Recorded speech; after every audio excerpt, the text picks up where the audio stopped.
চট্টগ্রাম শহরে বসবাসকারী সকল নাগরিকের কাছে আন্তরিকভাবে দুঃখ প্রকাশ করছি। আমরা সরকার ছাড়া চট্টগ্রামের পাশে দাঁড়াচ্ছে না কোনো মানবিক বাহিনী।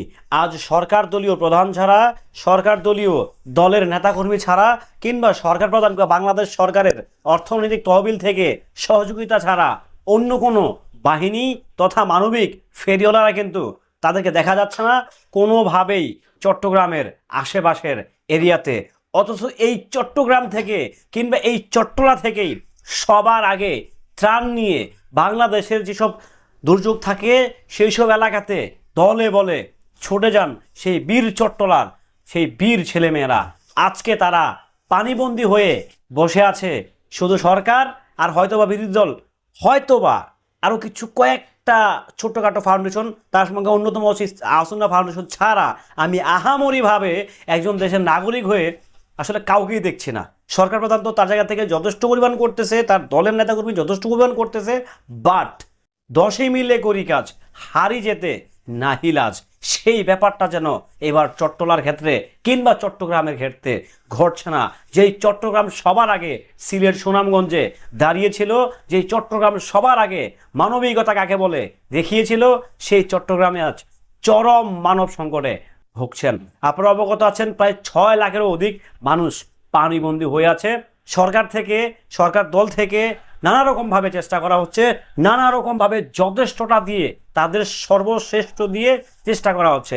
আমি কিছুক্ষণ আগে একটা ভিডিও দেখলাম, বিএনপির একজন ভাই তার নেতা ব্যথা নিয়ে এসে গলা পানিতে নেমে শুকনা খাবার, পানি ও স্যালাইন নিয়ে কিন্তু তারা হাঁটছে আর কথা বলতেছে, গলা পর্যন্ত পানি। সরকার, তার দল, তার যে অঙ্গ সংগঠন সবাই চেষ্টা করতেছে, কিন্তু ওই যে 10 মিলে করি কাজ হারি যেতে নাহিলাজ, সেই ওয়ার্ডটা কিন্তু এবার চট্টগ্রামের ক্ষেত্রে সত্যিই ঘটতেছে না। চট্টগ্রামের কিছু ভাই এবং কিছু বোনেরাও কিন্তু এই ব্যাপার নিয়ে অভিযোগ জানিয়েছে। হ্যালো এভরিওয়ান, আসসালামু আলাইকুম, শিমুল আছি আপনাদের সঙ্গে। আমাদের মানবতা আসলে আমরা কথায় কথায় এই যে একটা দুর্যোগ যখন লাগে তখন আমরা খুব মানবতা দেখাই না, খুব মানবতা দেখাচ্ছি, খুব করতেছি। মানে এই যে আজকে চট্টগ্রাম এই যে পানি মানে প্লাবিত হচ্ছে, শুধু প্লাবিত না ভাই, একজন মানুষ মারা যাচ্ছে, তাকে দাফন করার মতো মানে এতটুকু উচ্চা মাটি পাওয়া যাচ্ছে না যে তাকে কোনোভাবে দাফন করা যাবে, সেই অপশনটাও তারা জায়গাটা পাচ্ছে না। আজকে তারা মানবতার জীবনযাপন করতেছে। কোথায় আপনাদের বিবেক? ও সুনামগঞ্জবাসী, কোথায় আপনাদের মানবতা? ও বাংলাদেশের মানুষ, কোথায় আপনারা? কোথায় ভাই আপনারা? আসেন না, একটু দলে বলে আসেন না। আজকে চট্টগ্রামের বাসা থাকবেন, আমি তো চট্টগ্রামের কেউ না ভাই, একটু চট্টগ্রামের বাসা থাকবেন।